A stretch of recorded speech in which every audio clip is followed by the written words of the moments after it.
are Geekcentric, and you can be too.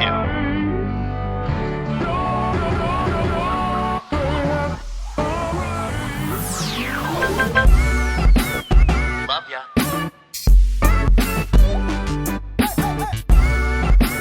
Get home safe, guys. Peace.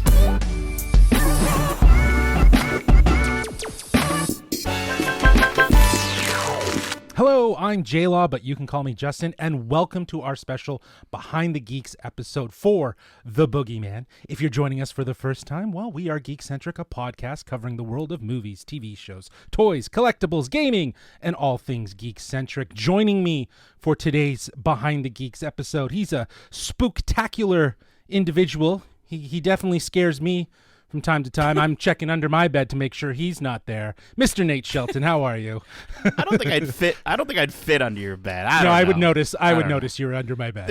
You'd feel a big lump in your back. Like, what is my that? Cushion, my mattress is extra soft today. Yeah, man. Boogie How are you? down now. I'm boogieing. Yeah, I'm boogieing along. Yeah, I'm mad at you. I'm mad at you that you made me survive this horrific movie by myself. I'm glad that we. Well, only one of us could do the interview. It made sense that you would do the interview. But before we get to that, we are talking about things that scare us, or a movie that revolves around an iconic spooky figure like the Boogeyman. I wanted to know, was there anything when you were growing up that scared you so much that you couldn't sleep after you watched it? Any movie, any TV show? What was it? Let me know.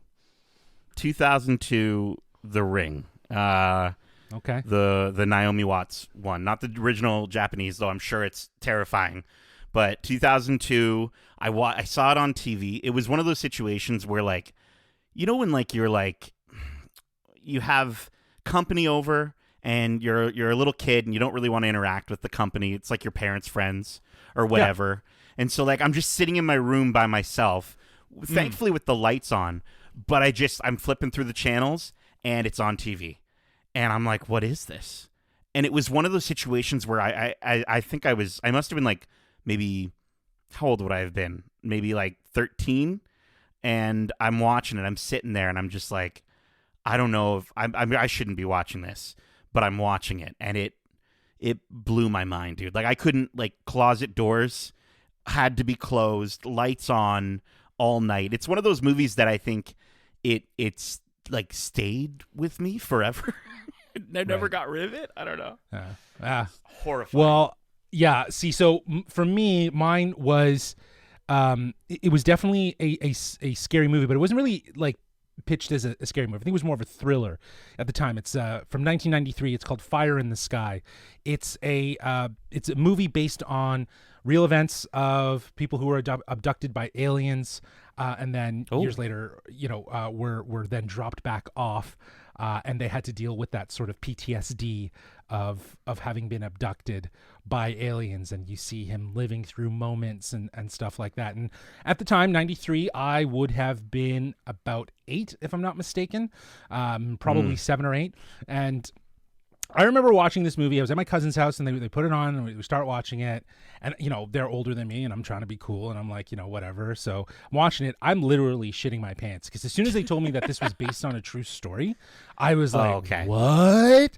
There you go. And this led to the summer of, like, not sleeping. Like, I would literally sneak into my parents' room and sleep on the floor. Anytime a car drove by with, like, lights that went through the window, I thought there were aliens coming to abduct me.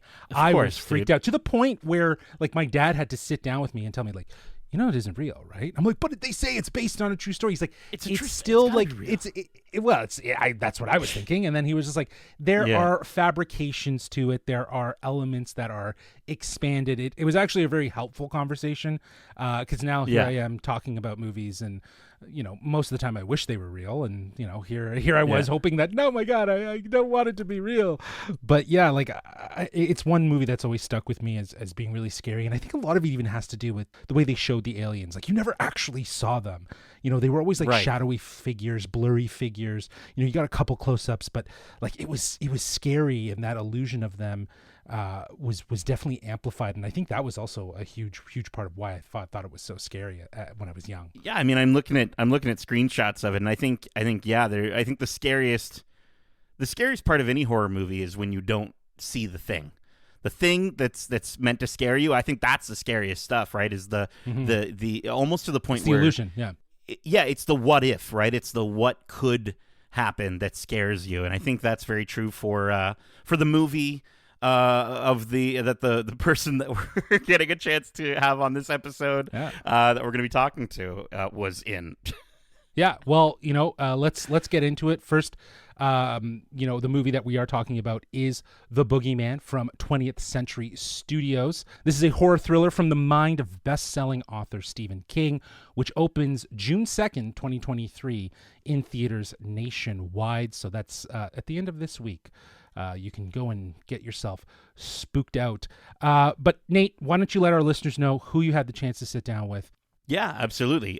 So I had the opportunity to sit down with Sophie Thatcher, who plays Sadie Harper in this movie, alongside Vivian Lyra Blair, who plays her sister Sawyer, and her dad Chris Messina, who I can't remember I think his name's Will. Who's like a therapist, and it's I think it's one of those things where with Sophie, she is she's very captivating. I had a hard time focusing in this interview because her eyes just draw you in, and even when she's on screen, and I know her mostly from her work in Yellow Jackets, where she plays Natalie, and she's incredible in that as well. But no, this is a really, really cool opportunity to get a chance to talk to her about this movie, and I hope when you listen to this interview that you hear how we kind of brought our own geek-centric side into things with a little galaxy far, far away. Yes, I couldn't agree more. But before we do get to our interview, I just want to give a quick shout out to our friends at 20th Century Studio Canada for setting up this interview. Thank you so much for allowing us to take part in this press. But without further ado, here is Nate's interview with Sophie Thatcher. My name's Nate. I'm with the Geekcentric podcast. Thank you so much for taking some time to chat with me. Of course. I got to start off by saying you were excellent in this movie. Thank you. You're also equally excellent in Yellow Jackets. Thank you. Your characters are very different. They are. Between the two movies. Thank you. And I noticed, though, they both are getting into some really, messed up situations. Is there anything in particular that draws you towards these characters or these stories? I feel like sometimes it feels like a release when I can do something so far away from my reality too. It's something that I will never get to experience. Hopefully. I mean, definitely not. Yeah. And that's what's exciting. You get to really use your imagination in these crazy circumstances and really push yourself. Push the what if, because I can draw from personal experience nothing is actually fully to the extremity of what she's going through, I feel like I'm naturally drawn to darker stories. Cool. Yeah, definitely. And this is a dark story. I saw it yesterday and I couldn't sleep last night. All the lights on, all the closet doors closed. Well, if you watch it alone, did you watch it alone? I watched it in a press screening, there's not that many people in the theater, and it was. The first time I watched it, it was me, my boyfriend, my publicist, and there's something so much more daunting when it's really quiet, Yeah. It's quiet and the tension builds. It made it so much worse. And then I watched the premiere with an audience, and people were just laughing and screaming, and I was like, "Woo!" That felt like a release. Yeah. Now you've spent some time on the production side of horror. Do these movies still scare you, or is it now that you know how the chicken nuggets are made, you're kind of it's not a big deal? It gives me another outlook. I think it's more technical, and that's just what once you start working on movies, you look at it in a different way, and it's harder to just breeze through the movie. It's more you see the minute details, which is good because it kind of brings you back to reality, and you're this isn't real. It's not as these people are talented, but this isn't real at the end of the day, which takes away the magic sometimes. Sure. And sometimes you just have to let yourself believe. Right, absolutely. Very cool. I definitely believed a bit too much. You were great. Chris was great. Vivian Lyra Blair was outstanding in this movie. She was such a ray of light anytime she was on screen. Absolutely. You need that because it's so heavy. Oh, yeah. And she brought the smiles every time. You were both in Star Wars. Yes. And we're the Geekcentric podcast. As a geek, I would be remiss if I didn't ask. Did you talk about Star Wars at all? We did. That was kind of some of our first bonding. Yeah. Yeah. She was just telling me secrets because it hadn't come out yet. Oh. So it felt very I felt so special that she was telling me all this. I was like, wow. Yeah. And she, it's a huge deal for her to be, that's Are you kidding me? insane. Yeah. What the? Yeah. I read somewhere that you had created a playlist, a musical playlist, to kind of get into character and set the tone for your character.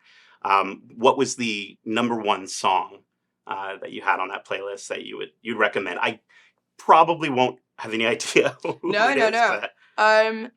In Serpent, Quicksilver by Harold Budd. Okay. He did some of the soundtrack for the show I Know This Much Is True. Okay. And he's just made a lot of ambient albums. He's fantastic. He's done a lot of stuff with Brian Eno. He's so good. Very cool. Awesome. I'll add it to the playlist. Cool. Besides Boogeyman, what's the scariest movie that you've ever seen? I think The Audition is very, very scary. Oh, yeah. Japanese horror is far ahead. Like Mungo, recommended by Rob, the director. He knows everything about horror movies. Yeah. That was a slow burn, but it killed me and it just stuck with me. It just left me feeling so uneasy. I was like, wow, this is the power of movies. That's it. Yeah.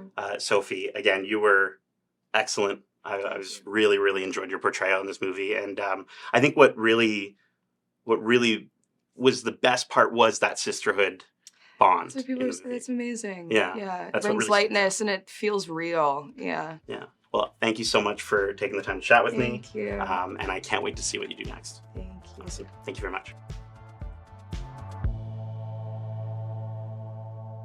And we're back. Fantastic interview, Nate. I loved right out of the gate. You acknowledged, the differences between the character that she's playing in Boogeyman versus the character in Yellow Jackets, and she, acknowledges that they are different, but she's drawn to that difference. She's very interested in the what if scenario in these sort of darker stories because that gives her something to kind of chew on as an actor, to kind of dive into, and I think that's very telling for why she does the kind of work that she does, and even expanding outside of Yellow Jackets and the Boogeyman, but Star Wars too, right? Mm-hmm. Yeah, and it was cool to kind of hear that, she had bonded with Vivian on set about Star Wars and their experiences, and getting the ability to kind of hear from little Leia herself, what she's doing in secret, because it hadn't happened. Like Obi-Wan, the show hadn't come out yet when they were filming this movie, and so their chemistry on screen is so. It's so lovely. It's such a bright spot in the movie, and I think it's one of the few things I think that set this movie apart from other horror movies is that sort of sisterly relationship that they have. But yeah, the fact that it started with Star Wars is always really fun, and it's as geeks we always got to bring up the Star Wars of it all. Oh, for sure. It's absolutely an ample opportunity if we get a chance to bring up Star Wars in any conversation. Oh, you best believe we're going to be bringing that up.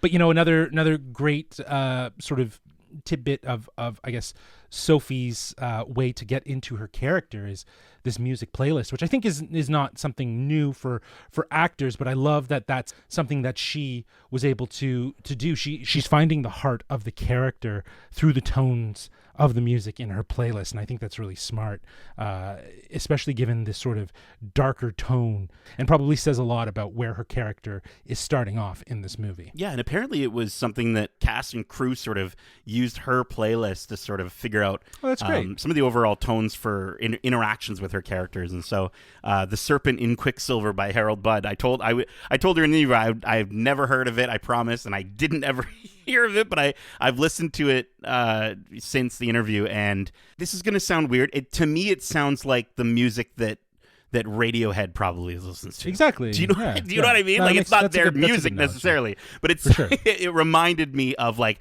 some of the stuff they might be inspired by. And speaking of inspired by, I am now inspired to check out The Audition because this is now the second time that I've been recommended to watch The Audition, which is a Japanese horror movie. Apparently, she said Rob Savage, the director of The Boogeyman, recommended it to her, which is interesting because I did another interview with a horror director, Zach Kreger, who directed Barbarian. Was that last year or the year before? I can't remember anymore. Last year. And yeah, he said it was the scariest movie he's ever seen as well. And so I feel like I have to watch it, but at the same time, I don't know if I can handle it, dude. I don't know. Have you seen it? I have not seen it. I have heard it's on a lot of people's like top horror movies. Yeah, it's at the top because it is.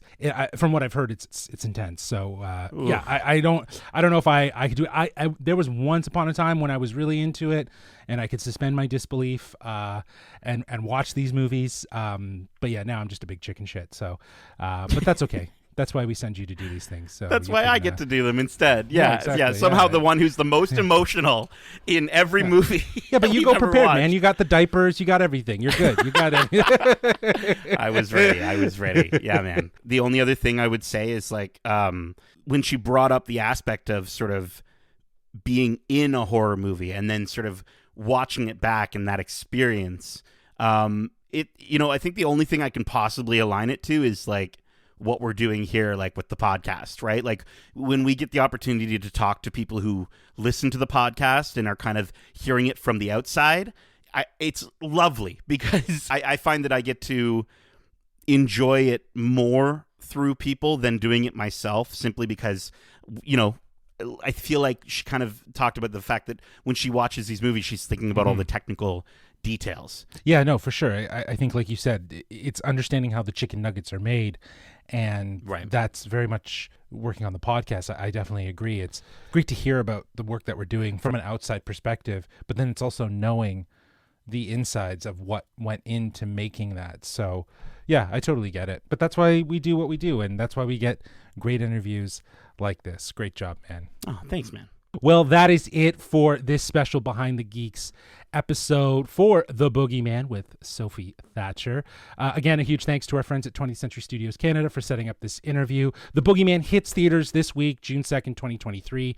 So if you're into having yourself scared and you want to sleep with all the lights on, then, go check out that movie. Yeah. But that's it for us. We hope you enjoyed this episode. And if you did, feel free to subscribe to us wherever you listen to podcasts. And if you want to write into the show, let us know what you thought of The Boogeyman once you see it. And if, Nate was just chicken shit, well, you could let us know at wearegeekcentric@gmail.com. That's wearegeekcentric@gmail.com. Or you can reach out to us on Twitter at GeekcentricYT or on Instagram at wearegeekcentric. Keep in mind, we got a ton of other great episodes covering the latest movies and TV shows out now, including our spoiler-free reviews for Guardians of the Galaxy Volume 3, Fast 10, because of course it's all about family, and Disney's The Little Mermaid, all out now for you to enjoy. We also have a ton of interviews, like our interview with Chukwudi Iwuji and Sean Gunn from Guardians of the Galaxy Volume 3, or our interview with Alyssa Wapanatuk from Peter Pan and Wendy, as well as a ton more available both on podcast feeds and on YouTube at youtube.com/geekcentric. And if you want to see Nate's beautiful face talking with Sophie Thatcher, we will have the video link in the description below. Also, we're doing stuff on our social platforms like TikTok, like Instagram. We recently had the opportunity to go to the Blue Carpet event, which was the Canadian premiere for Disney's The Little Mermaid in Toronto. Jacob Tremblay was there, who is the voice of Flounder. Nate got to asking him some fishy questions, so you'll definitely want to go check that out on TikTok, on Instagram at We Are Geekcentric. So follow us there, follow us here, follow us wherever you can. We are amidst the summer of movies, and it definitely promises to be a very interesting summer. Yeah. We'll be heading across the Spider-Verse later this week. We're also going to be seeing The Rise of the Beast, and we're going to get a little Elemental as well. So a lot to look forward to for the month of June. Oh, and don't forget, there's an indie movie, Justin, a little indie movie that's coming soon. A little as indie well. movie. Yeah, that's coming towards the end of the month. But in the immediate future, look out for those reviews. Nate, thank you so much for joining me for this special Behind the Geeks. Again, great job with the interview. And as we say, Boogie Oogie. Love ya. peace.